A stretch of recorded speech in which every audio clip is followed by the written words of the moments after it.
कम नहीं हुई थी, बल्कि वक्त गुजरने के साथ साथ भारत देश अब एक से बढ़कर एक नई मुसीबत में फंसता जा रहा था।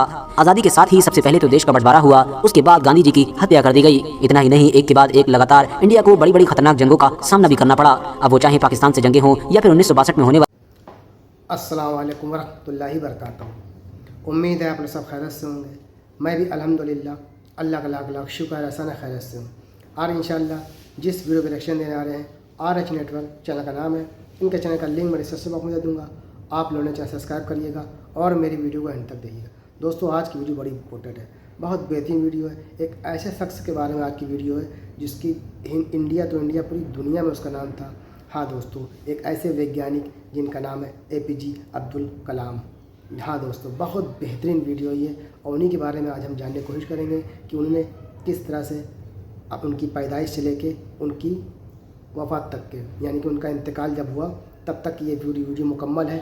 तो वीडियो को एंड तक जरूर देखिएगा, बेहतरीन वीडियो है ये। उस दौर की बात है जब इंडिया हमारा आज़ाद हुआ था, फिर उसके बाद बंटवारा हुआ, उसके बाद तमाम जंगें हुई, चाहे पाकिस्तान से हुई चाहे चाइना से, तमाम मतलब इंडिया बड़ी मुश्किल से दौर से गुजर रहा था। उसी दौरान इनकी पैदाइश हुई है और उन्होंने किस तरह से इस देश को एक बेहतरीन, क्या बोलते हैं, साइंस तो थे, बेहतरीन साइंस थे और बेहतरीन इंसान भी थे और बहुत अच्छे टीचर भी थे। तो आइए जानते हैं अब्दुल कलाम आज़ाद के बारे में। पूरी मुकम्मल वीडियो है दोस्तों, इसको शुरू से एंड तक ज़रूर देखिएगा और जितना हो सके इसको शेयर करिएगा। हम चलिए आइए बिना देरी पहले वीडियो स्टार्ट करते हैं, फिर उसके बाद बात करते हैं। दोस्तों, आज़ादी मिल जाने के बाद भी हमारे देश भारत की मुश्किलें कम नहीं हुई थी, बल्कि वक्त गुजरने के साथ साथ भारत देश अब एक से बढ़कर एक नई मुसीबत में फंसता जा रहा था। आज़ादी के साथ ही सबसे पहले तो देश का बंटवारा हुआ, उसके बाद गांधी जी की हत्या कर दी गई। इतना ही नहीं, एक के बाद एक लगातार इंडिया को बड़ी बड़ी खतरनाक जंगों का सामना भी करना पड़ा। अब वो चाहे पाकिस्तान से जंगें हों या फिर 1962 में होने वाली चाइना से जंग हो।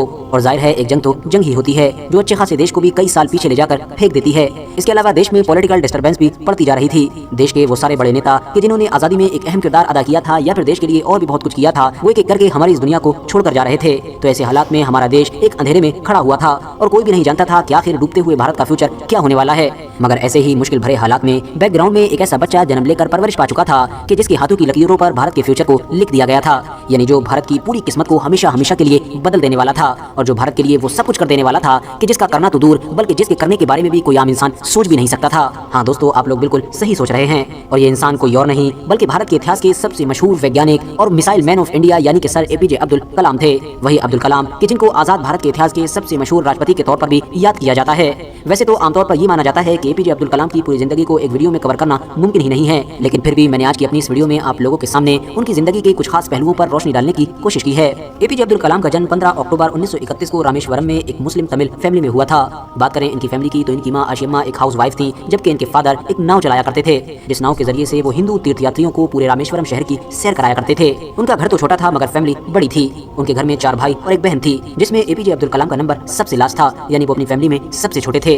फैमिली की शुरू से ही माली हालत बहुत ज्यादा खराब थी, इसीलिए APJ अब्दुल कलाम ने बचपन से ही अपने माँ बाप का हाथ बैठाने का फैसला किया था और वो खर्चा पानी चलाने के लिए 10 साल की उम्र में ही अखबार बेचा करते थे। मगर दोस्तों, अखबार बेचने के पीछे सिर्फ पैसा कमाना ही वजह नहीं थी, बल्कि एक वजह यह भी थी कि क्योंकि बचपन से ही APJ अब्दुल कलाम को ज्यादा से ज्यादा नॉलेज गेन करने का शौक था, इसीलिए वो जो भी अखबार बेचा करते थे उस अखबार को बेचने से पहले पूरी तरह से पढ़ भी लिया करते थे। दोस्तों, ऐसा भी माना जाता है कि सर APJ अब्दुल कलाम ने अपनी पढ़ाई का आगाज यानी अपनी तालीम का आगाज एक मदरसे से किया था, और ऐसा इसलिए कहा जाता है कि क्योंकि उनके वालिद यानी जैनुल आबिदीन भी एक मस्जिद के इमाम हुआ करते थे और शायद उन्होंने बचपन में कुरान की जो तालीम हासिल की थी वो शायद अपने वालिद से ही की थी। इसके अलावा उनकी जो माँ थी वो भी बहुत ज्यादा मजहबी यानी एक रिलीजियस औरत थी। वो अक्सर अपने छोटे बच्चों को खुदा के पैगंबरों और दूसरे दुनिया में गुजरे हुए नेक लोगों की स्टोरीज सुनाया करती थी। इसके अलावा सर APJ अब्दुल कलाम के जो कजिन और एक अंकल थे वो बचपन से ही APJ अब्दुल कलाम को साइंस से रिलेटेड बहुत सारी इंटरेस्टिंग चीजें बताते रहते थे। तो आसान लफ्जों में अब हम ये मान सकते हैं कि रामेश्वरम में पैदा होने वाले इस आम बच्चे के सर APJ अब्दुल कलाम बनने की बुनियाद बचपन में ही रख दी गई थी। हालांकि दोस्तों, इस बात से भी इनकार नहीं किया जा सकता है कि एक मुस्लिम फैमिली से बिलोंग करने की वजह से APJ अब्दुल कलाम को अपनी जिंदगी में कई बार बहुत सारी मुश्किलों का भी सामना करना पड़ा। इन सभी मुश्किलों में से एक मुश्किल का जिक्र तो उन्होंने खुद अपनी किताब में किया है, जिसका सामना उन्होंने बचपन में किया था। वो लिखते हैं कि जब वो 5th क्लास में थे तो उनका रामानंदा शास्त्री नाम का एक दोस्त हुआ करता था। ये बहुत ही करीबी दोस्त था और एक हिंदू ब्राह्मण फैमिली से बिलोंग किया करता था। ये दोनों ही लोग क्लास की सबसे आगे वाली बेंच पर बैठा करते थे। मगर एक दिन इनकी क्लास में एंट्री हुई एक नए टीचर की, और उसने जब एक मुस्लिम बच्चे को एक हिंदू ब्राह्मण बच्चे के साथ बैठा हुआ देखा तो उनको ये बिल्कुल भी पसंद नहीं आया। उन नए टीचर ने APJ अब्दुल कलाम को डांटते हुए सबसे पीछे वाली बेंच पर बैठने का ऑर्डर दिया। अब्दुल कलाम पीछे वाली बेंच पर तो जाकर बैठ गए, मगर दिल इतना दुखा कि अपने आंसुओं को न रोक सके। बुरी पूरी तरह से रोते रहे। इतना ही नहीं, उनके जो फ्रेंड थे यानी रामानंद शास्त्री, वो भी इस बात को लेकर बहुत ज्यादा रो रहे थे। मगर दोस्तों, इन तमाम चीजों ने भी एपीजे अब्दुल कलाम को कामयाबी हासिल करने से नहीं रोका, बल्कि उन्होंने तो ठान ही लिया था कि क्लास में चाहे वो कहीं भी बैठे मगर वो कुछ बड़ा करके दिखाएंगे और दुनिया को बदल कर दिखाएंगे। और यकीनन उन्होंने ये करके भी दिखाया, क्योंकि उन्होंने सबसे पहली बार इसी लास्ट बेंच पर बैठकर ही फाइटर पायलट बनने का सपना देखा, यानी बड़े होकर फाइटर उड़ाने का ख्वाब देखा। और वो इसको हर हाल में पूरा करना चाहते थे, हर काम के लिए राजी थे, अपना सब कुछ इस ख्वाब के लिए लगा देना चाहते थे। मगर लाख कोशिशों के बावजूद भी वो ऐसा करने में कामयाब न हो सके और उनका बचपन का ये ख्वाब पूरी तरह से टूट कर रह गया। दरअसल दोस्तों, पहली परेशानी तो उनको कॉलेज में ही आई। जब उन्होंने 1955 में मद्रास इंस्टीट्यूट ऑफ टेक्नोलॉजी में एडमिशन लिया तो उनको वहाँ पर और स्टूडेंट्स की तरह एक प्रोजेक्ट मिला। अब जाहिर है उस प्रोजेक्ट के ऊपर ही इनकी पूरी स्कॉलरशिप भी डिपेंड थी। मगर जब एक लंबी मेहनत के बाद उन्होंने अपने इस प्रोजेक्ट को प्रोफेसर को दिखाया तो प्रोफेसर को वो प्रोजेक्ट बिल्कुल भी पसंद नहीं आया और प्रोफेसर ने कलाम सर से इस प्रोजेक्ट को दोबारा बनाने के लिए कहा, जिसके जवाब में अब कलाम सर ने प्रोफेसर से 1 महीने का वक्त मांगा, क्योंकि जाहिर है उस प्रोजेक्ट के लिए इतना ही वक्त चाहिए था। मगर प्रोफेसर ने कहा कि तुम्हारे पास सिर्फ और सिर्फ 3 दिन है, अगर 3 दिन में तुमने ये प्रोजेक्ट ठीक तरीके से बना लिया तो ठीक है, वरना अपनी स्कॉलरशिप हमेशा हमेशा के लिए भूल जाओ। ये सुनकर एपीजे अब्दुल कलाम के पैरों के नीचे से जमीन निकल गई, क्योंकि जाहिर है उनके लिए तो स्कॉलरशिप ही सब कुछ थी। स्कॉलरशिप थी तो पढ़ाई थी, वरना तो पढ़ाई भी उनकी खतरे में पड़ सकती थी, क्योंकि घर के हालात तो पहले से ही मैं आप लोगों को बता चुका हूँ। लिहाजा उन्होंने स्कॉलरशिप को बचाने की खातिर दिन रात मेहनत की, बिना सोए 3 दिन तक काम किया और तीसरे दिन अपने उस प्रोजेक्ट को प्रोफेसर के सामने पेश किया। प्रोफेसर ने जब उस प्रोजेक्ट को देखा तो उनके होश उड़ गए और उन्होंने कलाम सर से कहा कि मैं जानता हूँ कि ये काम 3 दिन में बिल्कुल भी मुमकिन नहीं था, लेकिन तुमने स्कॉलरशिप को बचाने के जुनून में ये कर दिखाया। प्रोफेसर को मॉडल भी पसंद आया और उसके बाद उन्होंने अपनी पढ़ाई कंप्लीट की। मगर दोस्तों, कलाम सर की मुश्किलें तो अभी भी खत्म होने का नाम नहीं ले रही थी, क्योंकि अपनी इंजीनियरिंग की पढ़ाई कंप्लीट करने के बाद अपना ख्वाब करने का मौका उनको एक इंटरव्यू की शक्ल में मिला और ये इंटरव्यू था इंडियन एयरफोर्स ऑफ देहरादून का। मगर दोस्तों, वहाँ पर भी 25 लोगों में से सिर्फ 8 लोगों को ही सिलेक्ट किया गया। और जानते हैं कलाम सर की रैंक क्या थी? कलाम सर की रैंक थी 9, यानी कि सिर्फ 1 नंबर से ही कलाम सर इस इंटरव्यू में रह गए और इस तरह से उनका बचपन का ख्वाब पूरी तरह से खत्म हो गया।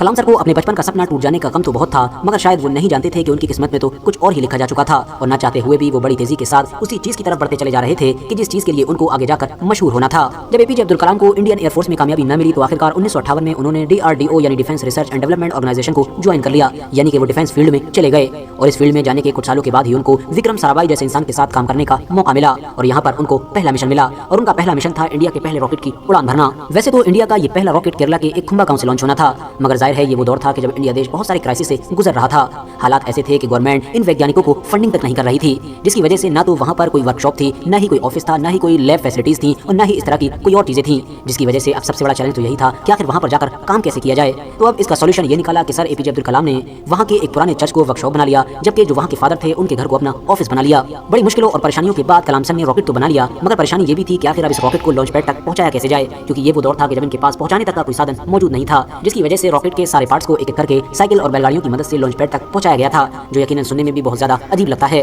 फिलहाल एपीजे अब्दुल कलाम की लंबी मेहनत के बाद 21 नवंबर 1963 को इंडिया के पहले रॉकेट को लॉन्च कर दिया गया और इस तरह से इंडिया ने स्पेस के फील्ड में अपना पहला कदम बढ़ाया। मगर दोस्तों, जिस खास इंसिडेंट की वजह से सर एपीजे अब्दुल कलाम को मिसाइल मैन कहा जाता है, वो इंसिडेंट कोई सक्सेस नहीं बल्कि एक फेलियर था। हुआ ये था कि सन 1969 में शुरू होने वाले इंडिया के फर्स्ट सैटेलाइट प्रोजेक्ट का एपीजे अब्दुल कलाम सर को डायरेक्टर बनाया गया था और इस पर उन्होंने बड़ी मेहनत के साथ लगातार 10 साल तक काम किया। जब वो इंडिया के फर्स्ट सैटेलाइट प्रोजेक्ट पर काम कर रहे थे तो इसी बीच में ही उनके वालिद यानी फादर की भी मौत हो गई थी, मगर उसके बावजूद भी उन्होंने अपने इस मिशन को नहीं छोड़ा और लगातार दिन रात काम करते रहे। मगर 10 साल की एपीजे अब्दुल कलाम की खून पसीने की मेहनत के बाद सन 1979 में जब इस रॉकेट को लॉन्च किया गया तो सेकंड स्टेज में कोई टेक्निकल इशू होने की वजह से ये रॉकेट बंगाल की खाड़ी में जा गिरा, जिसकी वजह से पूरे देश में हलचल मच गई। हर जगह से अब वो चाहे मीडिया हो, नेता हो या इस जैसे और लोग हों, वैज्ञानिकों के ऊपर उंगलियां उठने लगी। ऐसे हालात में सर एपीजे अब्दुल कलाम बहुत ज्यादा नर्वस हो गए थे। मगर एपीजे अब्दुल कलाम की ऐसी हालत को देखते हुए मीडिया के सामने प्रोफेसर सतीश धवन ने, कि जो उस दौर में इसरो के चेयरमैन हुआ करते थे, इस नाकामयाबी की पूरी जिम्मेदारी अपने ऊपर ले ली और यही वजह थी कि सर एपीजे अब्दुल कलाम अपनी जिंदगी में हमेशा प्रोफेसर सतीश धवन को याद करके उनकी तारीफें किया करते थे और ये माना करते थे कि उनके अंदर लीडरशिप की जो खूबियां थी वो यकीनन बिल्कुल जुदा थी। मगर इस नाकामयाबी से सर एपीजे अब्दुल कलाम ने हार नहीं मानी, बल्कि अगले ही साल यानी 1980 में एक नए सैटेलाइट लॉन्च व्हीकल SLV-3 पर काम किया और इसको सक्सेसफुली कामयाब बनाया और इसी के जरिए से रोहिणी फर्स्ट मिसाइल को लॉन्च किया। बस फिर क्या था कि एक के बाद एक इंडिया इस फील्ड में कामयाबियां हासिल करता चला गया और देखते ही देखते वो वक्त भी आ गया कि जब सर एपीजे अब्दुल कलाम ने अग्नि और पृथ्वी जैसे बड़े बड़े प्रोजेक्ट को भी सक्सेसफुल बनाया, यानी वक्त के साथ साथ अब देश पहले से भी ज्यादा ताकतवर होता चला गया। और दोस्तों, नामुमकिन समझी जाने वाली इन कामयाबियों को इंडिया की झोली में डाल देने की वजह से ही सर एपीजे अब्दुल कलाम को 1981 में पद्म भूषण जबकि 1990 में पद्म विभूषण से भी नवाजा गया। इतना ही नहीं, 1997 में उनको भारत का सबसे बड़ा अवार्ड यानी कि भारत रत्न भी दिया गया। लेकिन ये भारत रत्न एपीजे अब्दुल कलाम को उनके पुराने प्रोजेक्ट्स के लिए नहीं था, बल्कि ये तो पोखरण 2 के लिए था। हाँ दोस्तों, पोखरण 2 ये वही प्रोजेक्ट था कि जिसमें हमारे देश भारत ने CIA के सैटेलाइट को चकमा देकर अपने न्यू न्यूक्लियर बॉम्ब को टेस्ट किया था और इस देश के सबसे बड़े प्रोजेक्ट के भी चीफ कोऑर्डिनेटर थे सर एपीजे अब्दुल कलाम, जिन्होंने USA और जापान जैसे देशों की वार्निंग के बावजूद भी बड़ी चालाकी के साथ अपने इस मिशन को चालू रखा था। RH नेटवर्क के नॉलेजेबल फ्रेंड्स अपने देश के लिए 41 साल तक लगातार काम करने के बाद सन 1999 में एपीजे अब्दुल कलाम DRDO से रिटायर हो गए। रिटायर होने के बाद उन्होंने वही काम चुना कि जो उनको सबसे ज्यादा पसंद हुआ करता था, यानी कि एज अ टीचर काम करना। उसके बाद वो अन्ना यूनिवर्सिटी में पढ़ाने लगे। एक दिन जब वो अन्ना यूनिवर्सिटी में लेक्चर लेने के लिए पहुंचे तो अचानक से उनके पास एक कॉल आई, जिसमें उनको बताया गया कि प्राइम मिनिस्टर यानी कि प्रधानमंत्री आपसे बात करना चाहते हैं। और यकीनन ये कोई मजाक नहीं था, क्योंकि फोन पर दूसरी तरफ से जो इंसान बोल रहे थे वो कोई और नहीं बल्कि देश के प्रधानमंत्री अटल बिहारी वाजपेयी थे। पूर्व प्रधानमंत्री अटल बिहारी वाजपेयी ने सर एपीजे अब्दुल कलाम से कहा कि आपके लिए हमारे पास एक न्यूज है। हमको लगता है कि इस वक्त हमारे देश को आपके जैसे किसी एक बड़े राष्ट्रपति की जरूरत है। ये सुनते ही सर एपीजे अब्दुल कलाम पूरी तरह से हैरान हो गए थे और वो नहीं समझ पा रहे थे कि आखिर मैं इनको क्या जवाब दूं। इसीलिए उन्होंने फौरन अटल बिहारी वाजपेयी से 2 घंटे का टाइम मांगा और इस 2 घंटे में एक लंबा विचार करने के बाद आखिरकार उन्होंने हामी भर दी और इस हामी के साथ ही 2002 में वो देश के 11वें राष्ट्रपति बने। राष्ट्रपति बन जाने के बाद भी उन्होंने अपने टीचिंग के ड्रीम को नहीं छोड़ा। जब भी उनको टाइम मिलता था तो वो फौरन बच्चों को पढ़ाने पहुंच जाया करते थे। टीचर्स डे की अपनी उन्होंने एक स्पीच में कहा था कि अगर लोग मुझको एज अ टीचर याद करेंगे तो ये मेरे लिए सबसे बड़ी सम्मान की बात होगी। इतना ही नहीं, जब 27 जुलाई 2015 को उनकी मौत हुई थी तब भी वो शिलोंग की एक बड़ी यूनिवर्सिटी में लेक्चर देने के लिए ही गए हुए थे, जहां पर उनको हार्ट अटैक आया और फिर उसके बाद उसी से ही उनकी मौत हो गई थी। सर एपीजे अब्दुल कलाम हमारे देश ही नहीं बल्कि दुनिया के एक महान वैज्ञानिक तो थे ही, मगर साथ ही साथ उनकी सादगी के किस्से भी बहुत ज्यादा मशहूर हैं, जो आप लोग अक्सर पढ़ते या फिर सुनते रहते होंगे और उनको एक वीडियो में मेंशन करना भी मुमकिन नहीं है। तो दोस्तों, ये था हमारा रिएक्शन जो हमने देखा। बेहतरीन वीडियो थी दोस्तों। ये हमारे अब्दुल कलाम जो बहुत बड़े साइंटिस्ट भी थे, इंडिया तो इंडिया पूरी दुनिया में इनका नाम था, बहुत इज्जत थी इनकी और ये राष्ट्रपति भी थे। तो और इनकी पैदाइश से लेके इनका इंतकाल जब हुआ तब तक ये पूरा मुकम्मल वीडियो थी इनके ऊपर। उम्मीद है आपको वीडियो अच्छी लगी होगी दोस्तों। वीडियो अच्छी लगी क्या करें तो शेयर ज़रूर किया करिए ताकि हर इंसान को सच्चाई पता चले। और ये ऐसे शख्स हैं, बहुत बड़े साइंटिस्ट हैं और बहुत नामी गिरामी थे। अब तो खैर हमारे बीच में नहीं रहे, अल्लाह ताला इनकी मग़फ़िरत करे। लेकिन इंसान अच्छे थे, बच्चों को तालीम भी देते थे और उन्होंने आखिरी लफ्ज़ इनका यही था कि अगर कोई मुझे याद करे तो मुझे टीचर की हैसियत से याद करे। सोचिए, इतने बड़े साइंटिस्ट और इस तरह की उनकी सोच थी कि एक आम आदमी की ज़िंदगी तब इस तरह से है। तो उम्मीद है वीडियो आपको अच्छी लगी होगी। अच्छी लगी तो शेयर करिएगा। हम आपसे मिलेंगे नेक्स्ट वीडियो में। तब तक के लिए अस्सलाम वालेकुम वरहमतुल्लाहि वबरकातुहू।